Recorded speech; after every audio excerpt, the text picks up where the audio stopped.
Hello good morning. അപ്പോൾ രാവിലെ ഞാൻ എങ്ങോട്ടായി വെച്ച് പിടിക്കുന്നതെന്ന് അറിയാമോ? ഞാൻ നേരെ താണ്ട് അപ്പുറത്തെ വീട്ടിലോട്ട് വന്ന് താണ്ടി തൊഴുത്തിൽ നിന്നാണ്ട് ഈ ഒരു സംഭവം കുറച്ചിങ്ങ് വാരിയെടുത്തു.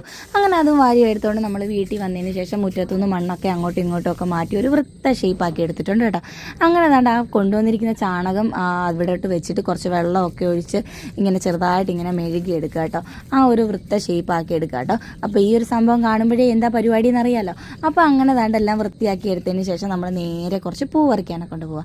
അങ്ങനെ നമ്മൾ മുറ്റത്ത് പോയിട്ട് കുറേ പൂവൊക്കെ പറിച്ച് നമ്മുടെ വീട്ടിൽ അത്യാവശ്യം ഉണ്ടായിരുന്ന കുറച്ച് പൂവൊക്കെ പറിച്ചുകൊണ്ട് വന്നിട്ട് നമ്മൾ എന്ത് ചെയ്യാൻ പോകുന്നറിയാമോ?